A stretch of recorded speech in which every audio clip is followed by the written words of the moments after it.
sort of like that sign that, there's been no at work injuries for 47 days or whatever. And then they sort of have that no assimilation has happened for X number of days and stuff. That was nice. Yeah, it was a cute little touch. I don't know. The whole thing is weird because you're right. She shouldn't be there, but they could be sympathizers who are working with them to try and get them back on their feet. And then what did you think about Soji's boyfriend, Romulan boyfriend, knowing exactly who that Trill doctor was? And I had that closed captioning on for her name. And that is a big old mess of consonants, just like Poe.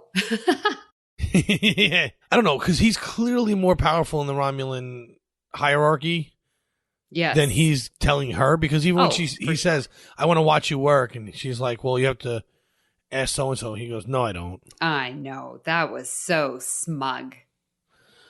He was right, by the way, because he just went and walked over there and stood there. And then we find out later it's because he's part of the Tel Shiar. Yes. Who's the Zat Vash, whatever. I'm never going to say this right. Zat Vash. Yeah, I said it wrong 10 times. It's over for me. I'll never get it right. Yeah. So talking about Daj, can we move on?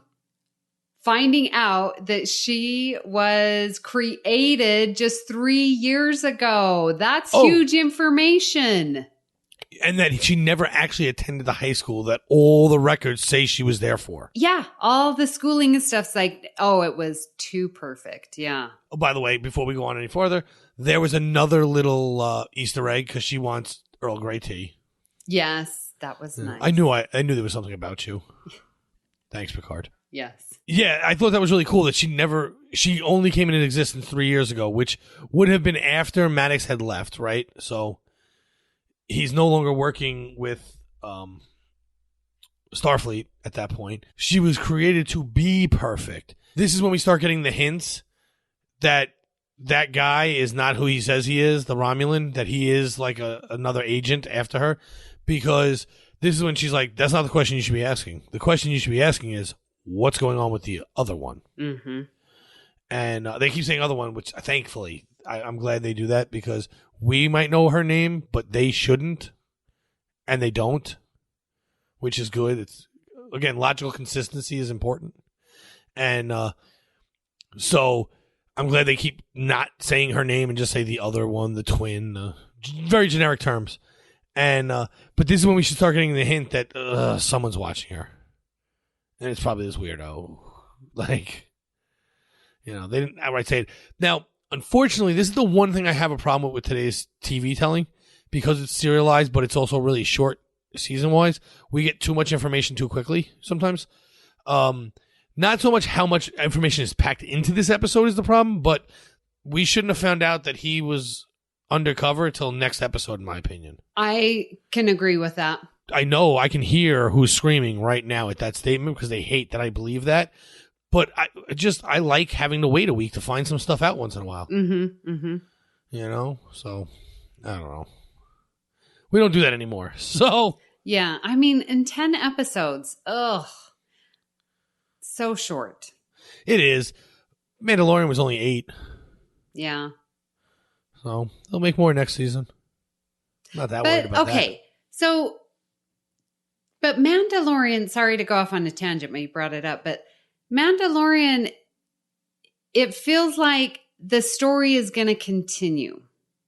This one's going to, too. Same story, right? Ish. Yeah, I mean, yeah, it's going to move forward. And it's not the end of the world. It's not the end of the galaxy with the Mandalorian. We don't know that yet. Not for this season. No, it wasn't. But every other Star Wars thing was. So I wonder, because looking back at Discovery, where that season ended everything, and season 2 of Discovery, that ended that story, right? So I'm wondering, is Picard going to end this story and just pick up with a whole new one like Discovery? Or could we see just this huge long arc like I'm hoping they'll do with Mandalorian? Because it doesn't seem like that story ended. But in Discovery, it ended. Okay, so it ended, Right. So I think we're going to... Obviously, I think we're going to find the twin by the end of this season. Oh, yeah. But I think that's not going to be the end of this story. You know what I mean? So I'm hoping we don't find her till 10, but we'll probably find her in 5. And yeah, I'm thinking we will. Well, we have a lot of places to go to get to her still. We still have to find Maddox, and then there's other steps involved here that should take a little while. So hopefully we get her in 7 in reality.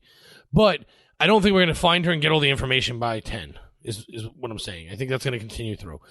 I did not like when the way Discovery did it for season 1, ending the story right there and just forgetting about the Klingons completely in season 2 and all that other stuff.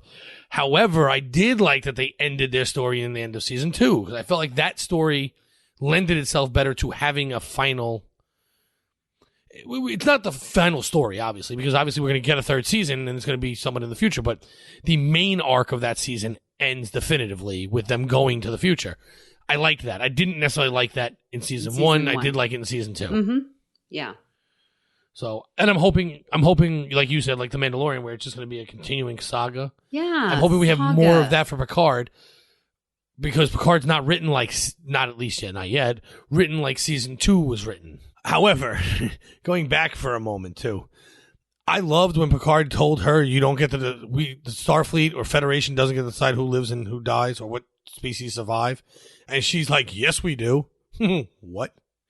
She backtracks on it immediately with what you were saying about the 14 other species that are dependent on us and whatever. But she was like, "Absolutely, I get to decide." Well, I mean, we save our own first, and we had to. Well, that's a little different, and we get to decide which is it. Mm-hmm. And I like that because you have that sentiment throughout history. You know, you have that, we get to decide, we make the choices. Whoa. That's people we're talking about here. Again, just like they did in the flashback, if you can dehumanize someone or something, you no longer have to worry about it. They dehumanized androids until they blew them all up. They did the same thing with Romulans. You know, and I can sort of see that they are, like you have in your notes, a delusional man. Like they're sort of underplaying Picard, especially the Commodore and the Admiral, you know, and the Commodore is like, well, the Admiral gave him a talking to, and I think he's going to be okay, you know, and the undercover Romulan human female was like, well, do you want me to take care of Picard? No. He's going back, and they're definitely setting us up for underplaying and underestimating Picard. I sort of saw that in the story.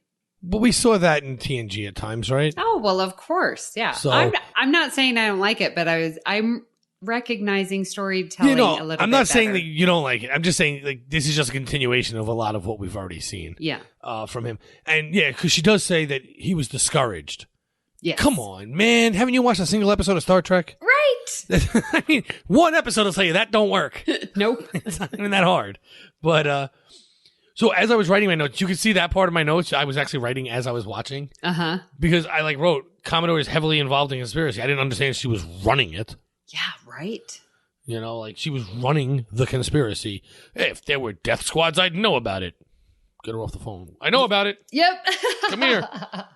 She knows. And she knows because he knows. And I told her not to know, but she told him not to know either. Delusional man is transferring not only from the Admiral and the Commodore, who doesn't think he's delusional because she knows it's true, but it also came from his handler or the Romulan refugee. She's like, well, I know you're not stupid, so it has to be something else. You know, his buddy tried to talk him out of going into space. Oh, you want to go out into the cold again?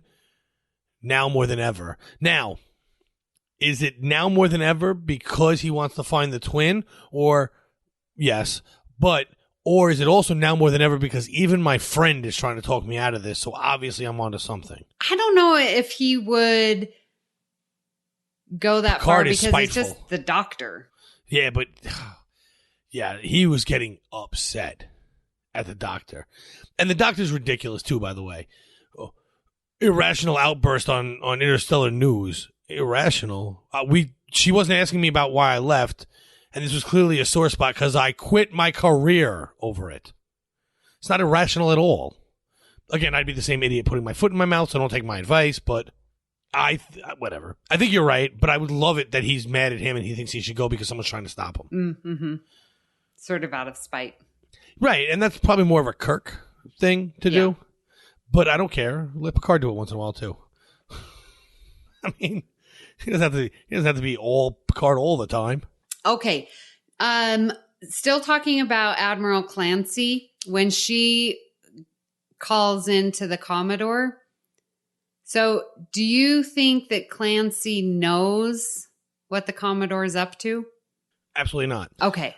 I think this is one of those situations, again, where we've seen in Star Trek a million times where someone's doing something because they're getting something from a Badmiral, right? Although they are the Admiral. But they're getting something from the higher-ups to do, and they don't really realize what they're doing.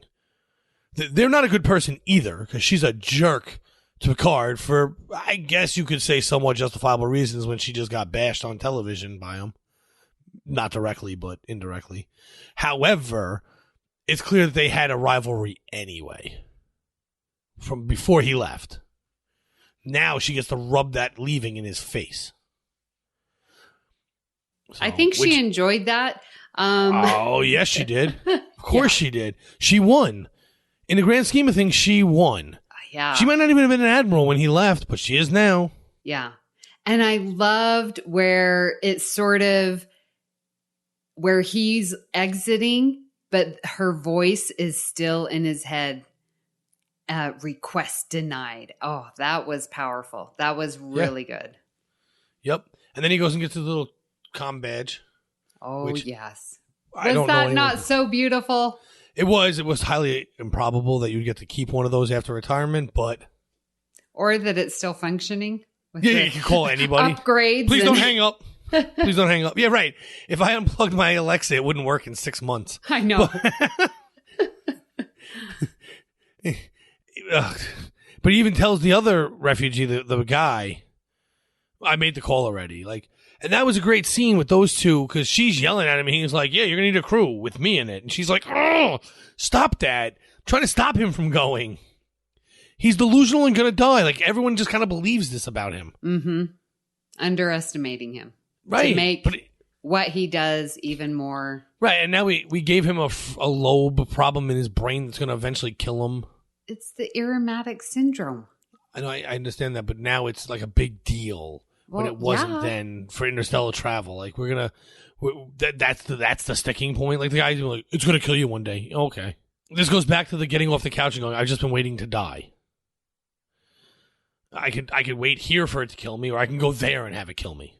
I am very curious. I don't think we're going to find out. But, when they were talking about their time back on the Stargazer and, we'll remember and cut that him off time. Immediately? And then in the forest? Yeah, he sort of stops and is like, nope, I want to go out there. Even knowing. And I was like, oh, even knowing what? What happened on the Stargazer? What happened, before the Enterprise? No, I didn't think that's what they meant by even knowing. Oh, you mean just with his condition. Right, and that's what it says, even more now than ever. That's... Oh. Okay, then I was reading that wrong. That makes more sense. Yeah, I think, although I would like to hear stories about the Stargazer, I don't think that's what that line referred to. Oh, okay. Apparently the Tal Shiar now has to kill him, but for whatever reason, the Commodore decided not to do that because being secret means you have to stay secret, and I guess that's kind of true. Picard would be too high risk of a target at this point because nobody believes him. Everyone just thinks he's delusional. And then there was that line, well, if that comes, then I'll be the one to kill him. And I'm like, really? That's so cliche, but okay. It is. But, however, it makes sense if she does it in a way that we don't think of as typical assassination. Being a Commodore, she could have him arrested for a crime or something. You know what I mean? There's ways she can go around this to get rid of him without raising red flags about this being an undercover plot. So, do you think that the Commodore is 100% evil? Yes. Oh, yeah. But do you think she's the brains behind it, or we're going to go deeper and see who's really controlling the thing? Haven't really thought about it yet. But what do you mean by controlling the